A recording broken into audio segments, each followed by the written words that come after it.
RingGangRadio.com.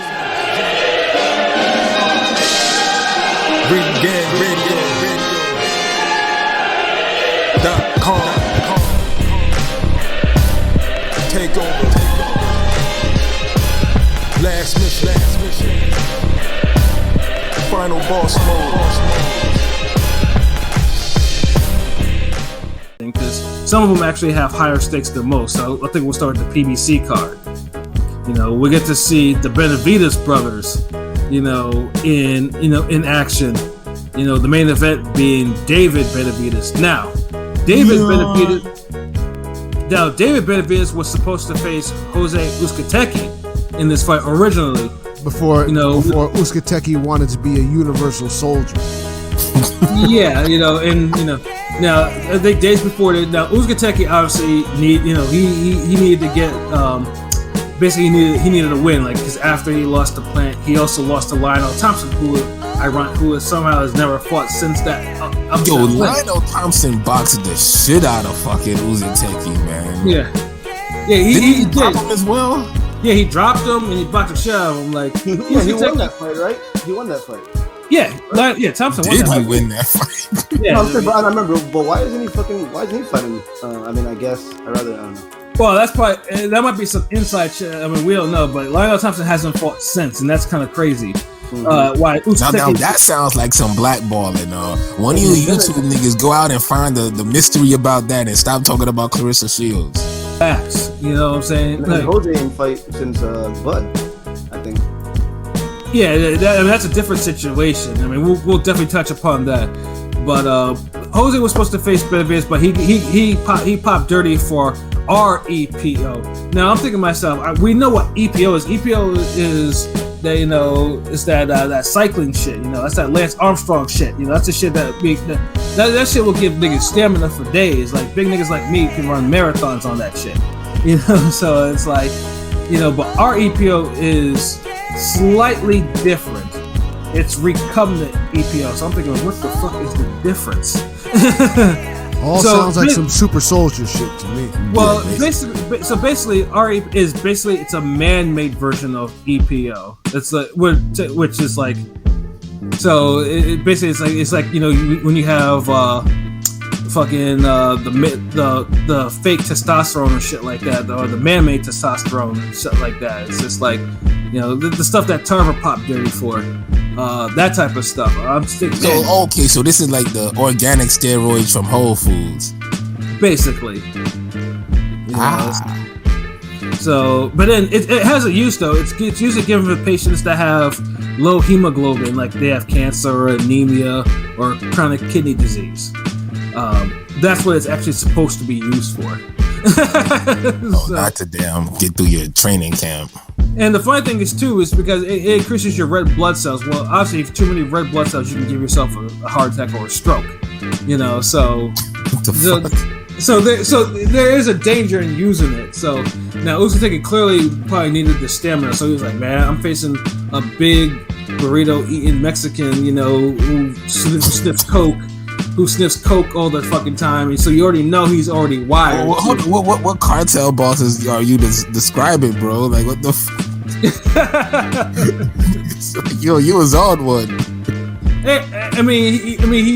He does eat a lot. He's 168 and he's skinny fat, bro. It's not like I'm lying. Then he said the coke sniff.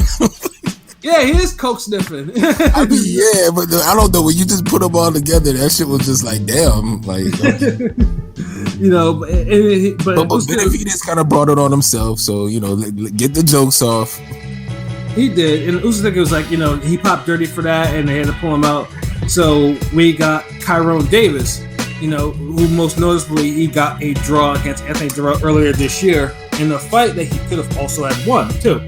He could have, in that fight I was not happy at watching because he managed to look too basic against someone who didn't have the type of experience that that Durrell had. So so I guess now Kyrone Davis is like, this is a big jump. I wouldn't say it's a jump in quality, not a huge jump, because at least Durrell is on that level. and Benavidez did stop Darrell. You can't forget that. So Davis is like, Davis is he still trained by Brett? Do we know? I don't know. I don't know. Or if he's not being trained by Brett, Brett might be working his corner or being an assistant or something. Mm-hmm. But they had him looking good in the Darrell fight. So they did, So it could be a light. And then for Benavidez, obviously the big thing for him is trying to get, ever since he lost his belt on the scales. He's been like Benavidez is realistic. He knows he has to work. He knows he has to go back to the drawing board because of what happened with him and losing the belt on the scales again. So between that, and so he knows now he has to take this fight seriously in order to stay in cadence with the other people who are trying to gun for a Canelo shot. He has to win, obviously. And Davis, I don't know if he's an upgrade or if he's a lateral move. I mean, he might be. I think it might be a slight upgrade. Yeah, if Kyrone Davis is not worn down, he's still fresh. Although he's just not. He's not as experienced as most. Yeah, that's what I'm saying. Like that's why I think it's a slight upgrade because remember, no one wanted the Ukateki fight in the first place. Hell no. I thought getting your shit boxed up by Lionel Thompson definitely don't warrant you a title or a big name fight. Yeah, it was an eliminator too. This one's not an eliminator now, although I think it should be, because it changed from 12 rounds to 10 rounds, which is like boo, shit. Like let them fight for 12 rounds. Maybe they'll change their mind, but yeah, Kyrone Davis stepped in, and like I'm not even mad at him because it's like what, it's an interesting fight to a degree. Basically, Benavidez luckily doesn't hold too many physical advantages over him. Like they're like 2 inches in height, 1 inch in difference in reach. Although Davis is older by 3 years or whatever. So, P, what do you think about this fight and the replacement? How do you think it will go? Just get it over with. Like, yeah. Like I said, I don't have any faith we'll get the same kind of. Oh my gosh. It is what it is. Back to the drawing board. Benavidez got to do what he got to do. And then just get it over with and on to bigger and better things. Yeah. Agreed. Yeah, That's all. I definitely agree with that. Like he like I said, because Benavidez is a guy like you can't lose your belt twice for fuckery. Like you gotta get some consistency back in his career. That is for damn sure. Oh man. So do we think Davis has a chance of upsetting him? There's always a chance, but I mean a minimal chance, but yeah, sure. See, if Davis was probably maybe a stronger puncher. Davis. Against Darrell. He's shown like his boxing ability is pretty damn good. But I think it's just more or less Darrell. It might be a combination of that and Darrell not being as sharp as he used to be. Yeah, everybody has a 1% chance, but. Right. Hey, but sometimes 1% chance is all you need, man. Right. Where we have Benavidez who will put hands on you with ease if you're not careful, and he has stones for a fist and has a fucking Punisher work rate. So big things, big advantages. But like I said, Benavidez has to. I'm expecting Benavidez to get rid of dude. Like he should get rid of him. If he struggles, then obviously the Canelo fight's probably off the table for a little bit. If he loses, the shit's over. Now, if Davis makes a good account of him, now if it turns out to be some back and forth slugfest, and they're getting knocked out, then I'm just like, you might want to drug test them again.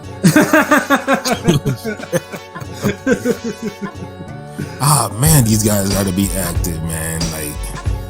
Guys fighting once or twice a year, and these are the type of fights we're getting. That's wow.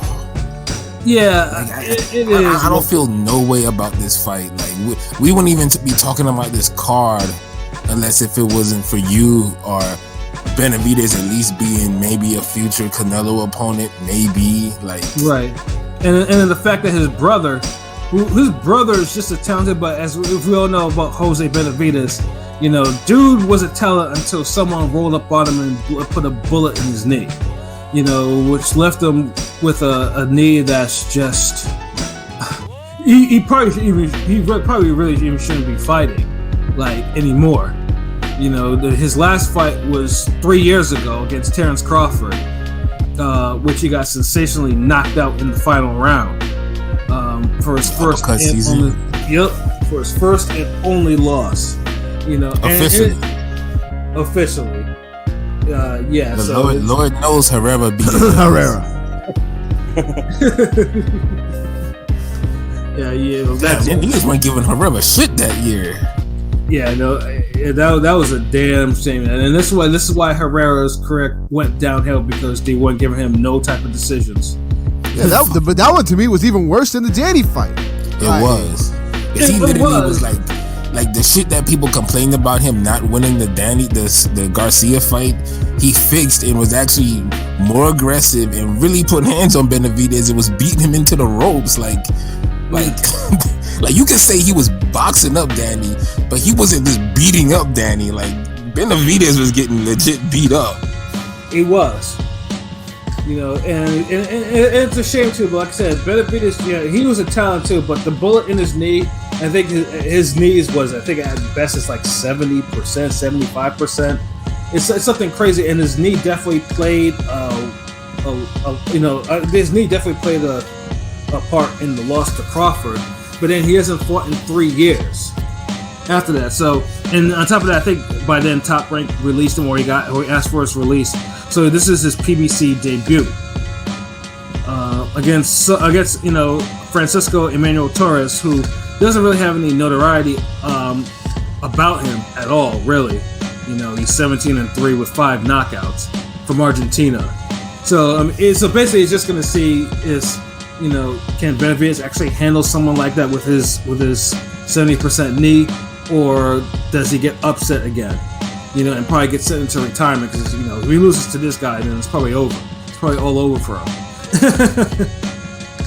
You know, so I mean, I think so. Basically, those are just the stakes on the line. But in terms of what I think Benavidez, I think Benavidez is actually fighting. I think this is a 154 fight, if I'm not mistaken. So. If they're fighting at 154, God bless them. God bless them for this fight. You know, so it's like, you know, even if he gets by him, like someone with his knee problems, I don't know if he can take cats that are naturally like light heavies and stuff like that, pushing him around on a bad knee. So yeah, I mean that's basically the showtime. That's the showtime. I don't think there's a third fight. I don't think it's just a doubleheader, but I haven't heard of maybe an opener at least.